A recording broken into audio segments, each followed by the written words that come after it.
Welcome to Totally Talent Podcast by HR.com, your go-to source for all things talent. Whether you're looking for expert insights on high-volume hiring, the latest trends in recruitment technology, or strategies for building a winning team, we've got you covered. Join us for each episode as we dive deep into the challenges and opportunities shaping the talent landscape today. Let's get started. Hey friends, welcome to another edition of Totally Talent on HR.com. I am your host, Mike Wood, and we have a special episode for you today because we are joined from halfway around the world and a little bit north. Stephen McGrath is coming to us live from Scotland. Steve, how's Scotland right now? It's not as snowy as where you are, that's for sure. But yes, we get a lot of snow. It is. It's cold and it's wet, but that is like most of the rest of my year, so that's not unusual. Oh, nice. That sounds like a great place to be. Well, I'm thrilled to have Stephen on with me. Stephen, if you just want to give people just like a quick update, I know you're with poetry, but you want to give a quick little elevator pitch who you are. So my name's Stephen. I have been involved in and around recruiting for the better part of 15 years now. The first decade of that was spent in recruitment teams, agency, in-house, and kind of RPO teams, and then moved into recruiting technology. So have been solution consultant at companies like iCIMS. I'm now building poetry with the team here, and I've also been involved with a couple of other organizations in the HR tech space as well. So essentially trying to build systems that I would have liked to have used when I was in recruiting, which usually means getting rid of about half of the buttons that everyone else has anyway. So yeah, that's just brass tacks. Just get right to the point, get me the right candidates. And so I want to have you on the show to talk about what's going on in the industry right now, and specifically with Eightfold. So those of you who are fans of the program probably and follow the rap and everything else we do on HR.com, you're probably aware that Workday was in a class action suit or possible class action suit from an applicant that says that their algorithm was going to keep him from getting jobs. And so that's been a big case in our industry for over the past year. Well, there's another one that dropped last week, Eightfold, which is one of my favorite vendors in the space. I think they do a lot of really great things, but there's a couple of candidates that have sued them and opened the door for a class action lawsuit because they are, I'll quote from the suit itself, that they're using artificial intelligence to build reports on job candidates without their consent or knowledge. And so what the company does is they collect personal information from apparently unverified third-party sources such as social media profiles, location data, and internet and device activity, cookies, and others, and put it through a large language learning model to help rank candidates when they're at the top of the funnel for those hiring managers that are trying to narrow it down to the 10 best candidates, for example. So this was filed in California last week. It has a lot of implications for the industry. Stephen, I just want to get your initial thoughts on this. Yeah. So, look, my initial thoughts, straight off the bat, isn't that what it's meant to do? Like, is that not what it was bought for? Like, is that not the point of it? So I think that's the thing. Like, we're at a point in a crossroads. By the way, I should just say everything that we say here is allegedly. Let's just frame it as that, like a lawsuit point of view.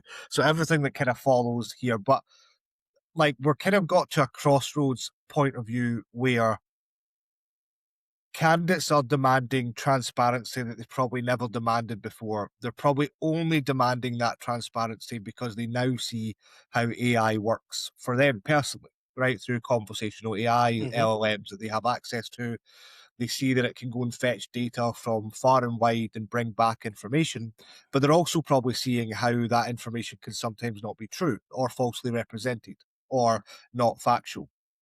And that's probably throwing up concerns from, a candidate point of view.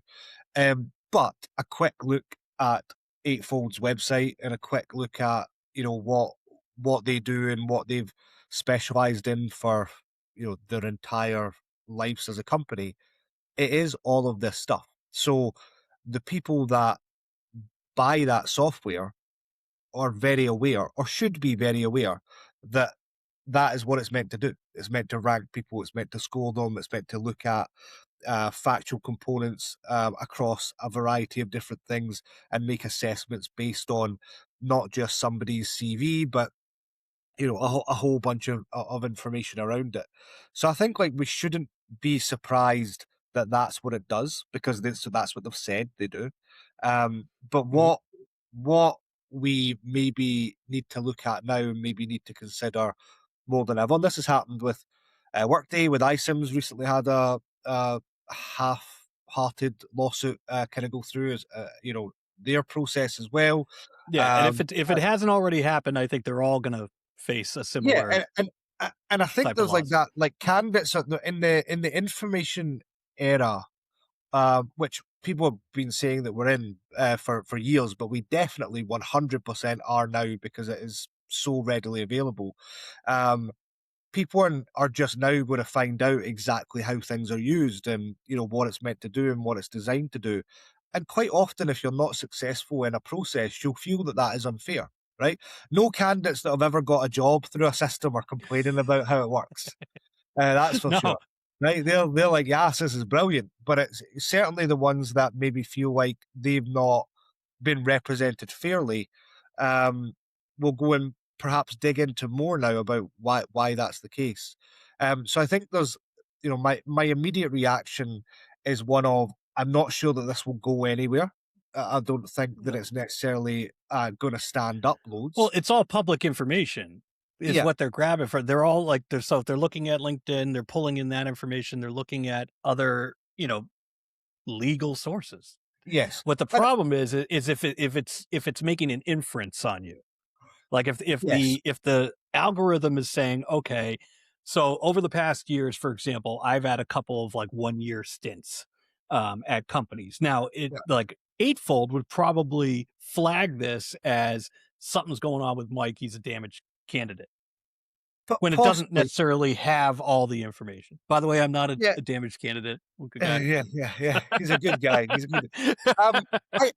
I think we're potentially giving it too much credit at that point, to be honest. I'm not sure it's that complex. I don't, being responsible for building a different type of evaluation, but certainly, using AI and really deep diving into the capabilities in our space, particularly the last 24 months of my life. I think what we're going to see, and when I wrote this post on LinkedIn, and I think you reached out to me off the back of that, I think potentially what we're going to see is there's been a whole load of vendors in the TA space that have put a little bit of marketing polish on the actual capabilities that lie under the hood. And quite often not, it will just be, look for these keywords. That keyword is a good word, and that keyword is not a good word. Then it's going to just, I think there will, I don't know the ins and outs of Eightfold and how it's built. But certainly, I've been around enough places to know that when they say that it is cutting edge AI, that it maybe isn't that cutting edge, and it's just kind of stuff. Not cutting edge, it's just edge AI. It's so I think there's that kind of thing about yes, of course, if it is taking information, if it's making assessments based on somebody's geographical area, because I live in Scotland and you live in the US, and you deserve a job more than me, there's that. Of course, that's an issue, but I'm not sure it can. First of all, I'm not sure if it can do that. You need to see how they've got that set up, and second of all, I'm not sure that the ones that say they can.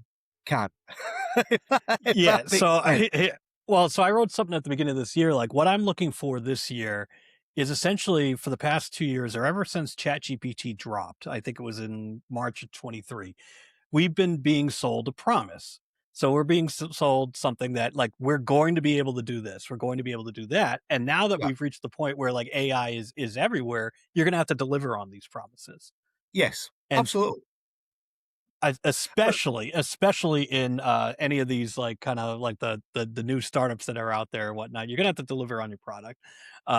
Yeah. Eightfold delivers on their product, we know that, but I think, there's something interesting to be said about, if you looked at this whole process 10 years ago before we had AI, we still had candidate matching and whatnot.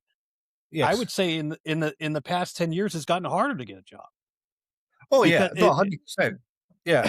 and I so would we're agree with making that. these tools and they're not making it easier. And the candidates No, are kind of pissed.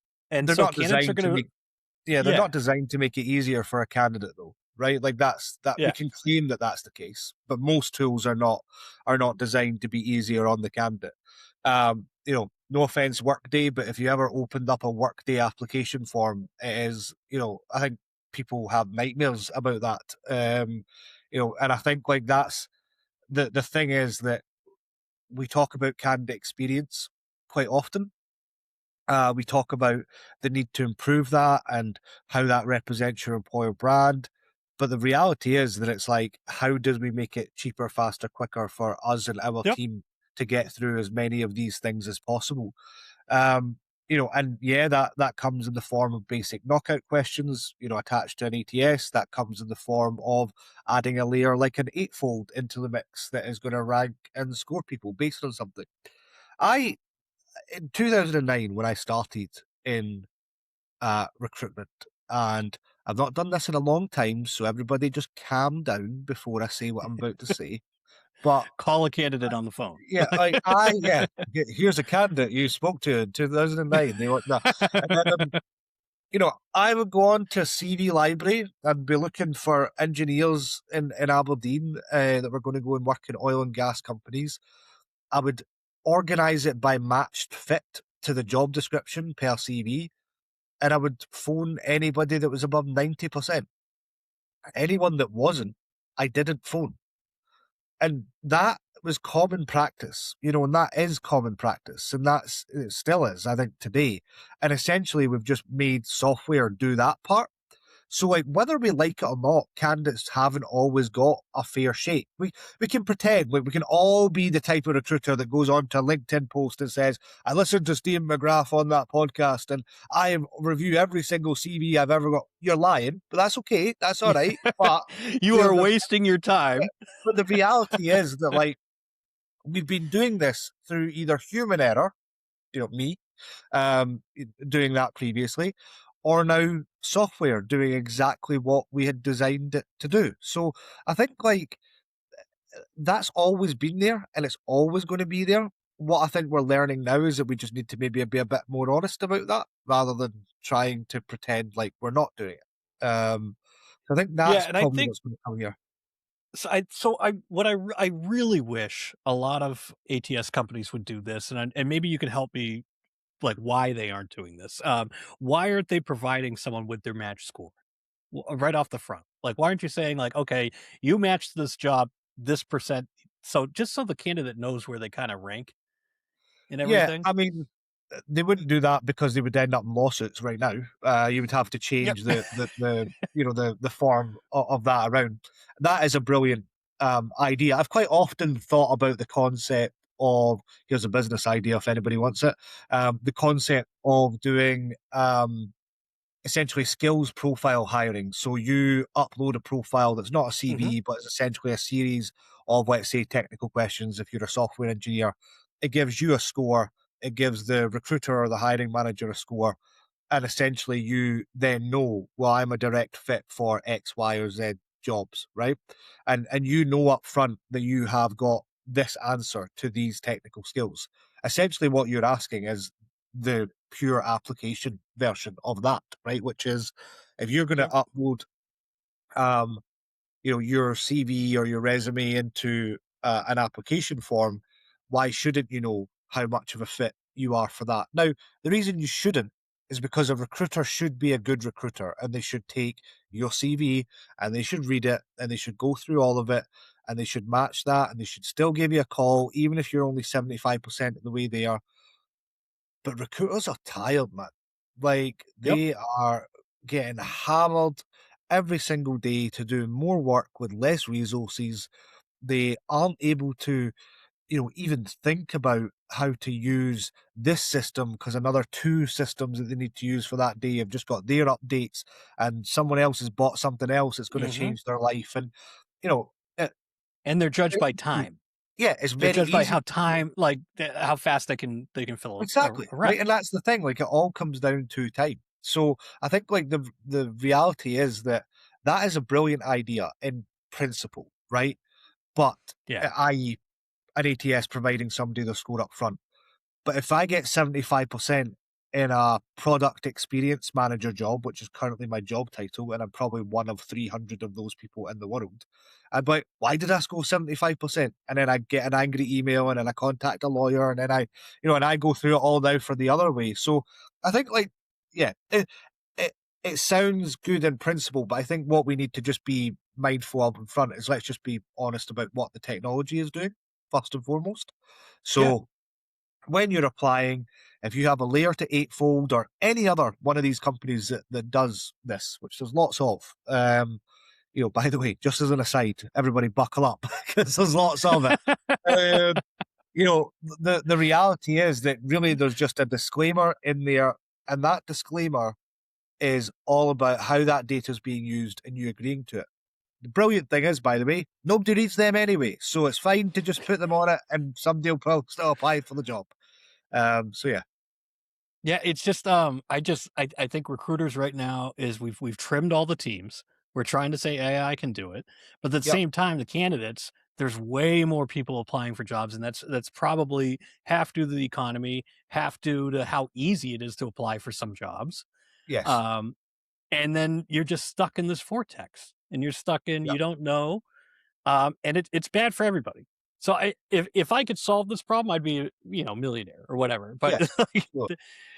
I think there's JT O'Donnell, who is a industry expert and is on the kind of Chad and Cheese podcast. She's from the Boston area, out by me. Oh, there we go. That's poor her having to live near you. But yeah, the reality is that she talks a lot about quiet hiring and how that is probably going to come really. But it used to be, remember, like, I don't remember, but the 40s, 50s, 60s, it was about a job being available. If you knew somebody, all that kind of stuff, you would go and get a job because I can vouch for Mike because he's a great guy and he does, X, Getting Y, and Z. referral is a much easier path to a job. Right. And we've got some good companies that focus on trying to make that reality with software. Erin, I think EQ, stuff like, things like that try and make that a reality. And I think what's going to happen is, she's right, we're going to enter a world where companies are going to be scared to shout about jobs and scared to buy technology around what does that mean, because you're going to have to pay hundreds of thousands of dollars in legal fees to go through the process of setting it all up, lawyers checking it, making sure it's right. Legal is going to need to become way more involved, and anybody that's ever gone through a legal or infosec process for buying technology, if you're not, well done you. If you have, you know what I'm talking about. An absolute nightmare. But like, all of that's just going to get worse, right? It's just going to ask different questions. But I think what we're relying on off the back of that is really coming back to what I think what will happen is, this will happen to a lot more companies in the next 12 months. And what we'll find is that quite a lot of those companies weren't doing the things that they said they were doing anyway in the first instance. And I think, like, what that will be really interesting for us is candidate trust in recruiting software is then down, and then recruiters' trust in recruiting software is then down. And you then have this like hole that you have to fill. And how are you going to fill that? Well, you're going to fill it probably through referrals, or perhaps, more of a quiet hiring type model where you're not out there shouting about your jobs. So that's an interesting thing that I think might happen in the next 12 months. I think you're right, because it's, whenever this new technology comes out, it's great at first, and then it gets to a point where it's just more hassle than it's worth. And I say that meaning for like when ChatGPT first came out, I was like, oh, this is a lot like when customer service on phone switched to like touch tone Yes. dialing and stuff. So at first you could be like, oh, I could just go right on this automated thing and I'll go right to exactly where I want and whatnot. And it became like, this is much more of a horrible process Yes. than anything. And so people on the other end would try to find ways around it. And one of the ways around it, like a decade ago, was just yelling on Twitter. Just get on Twitter and yell about your cable company, get on Twitter and yell about whatever. And a real person will be forced to reach out to you. Yeah. Yeah. So I feel like we're going to hit the same thing, and that you're going to make it that's a so great that, analogy. Yeah. So that, I mean, it works in some things. Like high volume hiring is great. Like if you are hiring at a fast food restaurant or something, and you basically just need a face, it's great. Yes. Hire away. But like any of those nuances roles, you're going to have to actually get out and talk to the person. Yes, and look, you probably want to if it's a hire that matters. Not that high volume hiring doesn't matter, but like, my 19-year-olds don't have any desire to speak to anybody. So get them, wherever they want. They hardly even speak to me. Well, so I'm wondering if they even know how to like make a phone call or any of these things. Well, that's the thing. Like, I mean, my son, he works in construction sites, labouring, doing odd duties, kind of yard work. He gets a text off a recruitment agency on a Friday. Can you be on site on Monday? And he just texts back, yeah, okay, cool, send your details over. Doesn't need to speak to anybody, doesn't do anything, just shows up, has a job for 3 months, moves to the next site, he's hardly spoken I think he's had one interview and he's had about 7 or 8 different jobs over the past 3 years. And it's like, that kind of thing is, yeah, technology can do that, right? Like technology can automate that. And technology can certainly a la kind of like Paradox, right? Being able to automate really quick, high volume hiring interviews for McDonald's, and places like that. Of course, that is where it fits. But if you have a role that is business critical, right? And it's sales or it's engineering or something like that, like you're going to want to make sure that you are speaking to people through that process. At least the right people. Now, I guess that comes into the argument of, well, of course you would want to implement something like Eightfold then to make sure that you're speaking to the right people, and not wasting your time on the, people that don't match. So it's a really tricky problem to solve, to make everybody happy. But the only way that we can do it is through honesty and transparency. From what do we provide as a technology if you're a vendor, and from what do we expect from you, or what are we taking from you as a candidate if you're an applicant for a role. You really, it's just honesty. Honesty is how, imagine getting a job and going into a company, and then your manager breaks your trust, or your co-workers start breaking your trust, and then all of a sudden you feel really hard done by, and of course you're going to go shout about it. What essentially we have more people looking for work than I probably ever remember. We have people that are looking for long-term work more than I ever remember, being out of jobs for 2, 3, 4 years. And they are going to spend way more time trying to understand why they are unsuccessful than anybody has ever done before. One, because they have information readily available at their fingertips, and two, because what else are they going to do? Going to apply for another 100 jobs? No, I'm going to try and figure out why the ones that I've applied for I didn't get. And that's when things like this are going to keep happening. Yeah, how do I remove this scarlet letter off of my resume? Yeah. So that's great, Stephen. You want to give a quick plug for poetry since I have you on the show? Yeah, you can do if you want. At Poetry, we do not handle any candidate data, so that's your first plug. We're not going to be sued by any candidates coming up now. So get in while it's hot. Well, and Scotland is a lawless country anyway, so you're not going to be brought to justice anyway. Look, Poetry is a hiring enablement workspace. What we do is we specialize in basically creating an environment for recruiter teams, usually kind of professional recruiting teams globally, that can come in, can create and collaborate together in one workspace under one banner.